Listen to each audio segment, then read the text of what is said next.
Tensions have erupted on the streets of Manchester as rival groups clashed during a vigil for Iran's supreme leader.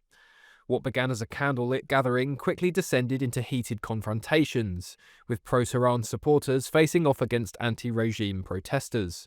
Police were forced to step in as tempers flared and crowds gathered in the city centre. The demonstration took place in Manchester on Wednesday evening, where dozens gathered to mourn Iran's late leader, Ayatollah Ali Khamenei. Attendees lit candles and laid flowers, with some signs declaring that while you can kill a man, you can't kill an ideology. Another sign besides a photograph of the Ayatollah read, "My enemies have the support of each other to kill me. O heartwarming love, I have only your support, loyal to Ayatollah Khamenei." But the vigil quickly drew the attention of opponents of the Iranian regime, many of whom arrived to protest against the clerical leadership in Tehran. Within minutes, the gathering became a flashpoint between two groups with deeply opposing views. Witnesses reported shouting matches and tense standoffs as pro-Tehran supporters and anti-regime demonstrators confronted with each other. Footage from the scene shows police forming lines between the two groups as tensions escalated. Mounted officers and additional police units were deployed in an attempt to keep the crowds apart and prevent violence. The vigil followed the death of Iran's supreme leader, a figure who dominated the country's political and religious life for decades, and an action that has been celebrated by millions of Iranians worldwide. We were fighting anyway, even if the USA and Israel didn't help us, but now we fight with hope, and that's something really big. So I wanted to thank Mr. President Trump and Bibi Netanyahu. His leadership was fiercely controversial. Supporters saw him as a defender of Iran's Islamic system, whilst his many critics accused the regime of brutal repression, censorship, and violence against protesters. In recent months and years, Iran has been rocked by widespread demonstrations and a harsh crackdown on dissent, with human rights groups reporting mass arrests and deadly force used against demonstrators. That divide was visible thousands of miles away in Manchester, where two very different narratives about Iran collided on the same streets. Anti-regime protesters said they had gathered to oppose any public mourning for a leader they blamed for decades of repression. Some demonstrators waved flags and shouted slogans condemning the Iranian government, whilst others celebrated what they described as the end of a dictatorship. Political activist Cyrus Takizad condemned the actions of those holding vigils. How can it be that in Britain we have people crying, lighting candles for an Islamic despot who murdered thousands of his own civilians? Hi, thank you very much for having me here. This is obviously clear. They're supporting the terrorists. And the terrorists obviously killed so many innocent, took so many innocent lives during past 47 years. Mass murdering a lot of people anytime we had uprising against the barbaric regime. People of Iran are very peaceful people, and they always try to keep peace and seeking for peace.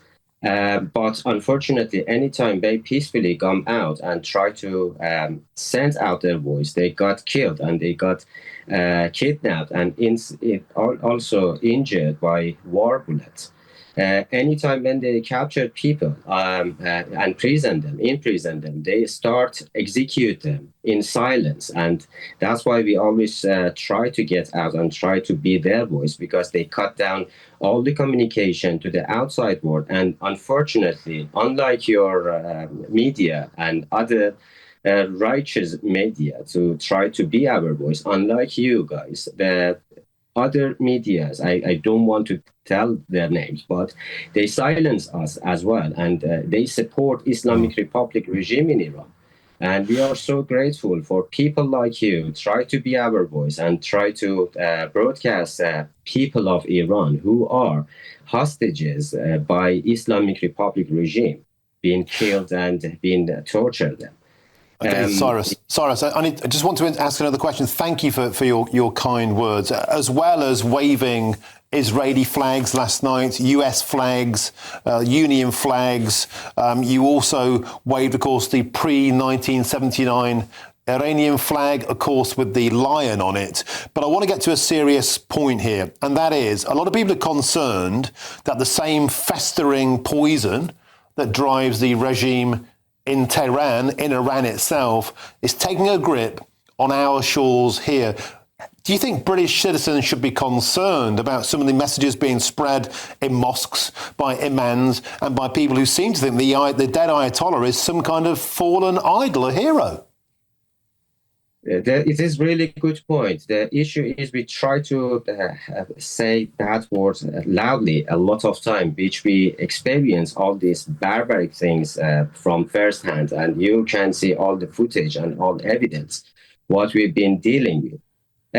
We don't have any issue with normal people with any religion who practice their religion peacefully and for themselves. The issue comes along when ideologists try to take everything to extreme level, and which normally is, you can use as example of Islamic Republic regime, who sent a lot of Iranian funds to the modern countries, to free countries like the UK, to try to support terrorism and make another chaos and bring chaos, to bring down the civilized country and try to control them by the ideology, which now it's, as I said, it's extremism in different angles.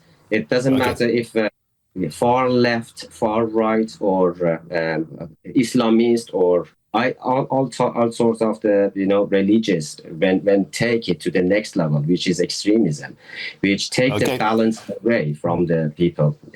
According to reports, the counter-protest grew larger than the vigil itself, highlighting the depth and division within diaspora communities and political activists. Police remained on the site throughout the evening, forming barriers and escorting groups away from each other as tensions threatened to escalate further. Despite the heavy police presence, protesters continued to clash and argue across police lines. Speaking ahead of the vigil, Greater Manchester Police Assistant Chief Constable Chris Sykes said officers were aware of the potential for clashes. In a statement, he said, "The events in the Middle East are significant for those in Greater Manchester with ties to Iran and the wider region. It is understandable that these evoke a range of views and emotions. We are aware of plans for a vigil and a nearby counter-protest in the city centre on Wednesday night. We are engaging with those involved, as well as our partners at Manchester City Council." Mr. Sykes said that the police could not prevent the gathering from going ahead despite concerns. Despite the confrontations, authorities focused on keeping the situation under control and ensuring that the rival demonstrations remain separated. The incident highlights just how entrenched the issues in the Middle East have become in British society, and how quickly those tensions abroad can spill onto the streets of British cities today. For now, the streets of Manchester are calm again, but as the conflict in the Middle East rages on, the debate over Iran's future and support for the regime leader in Britain is far from over. To find out more about this story, head to gbnews.com.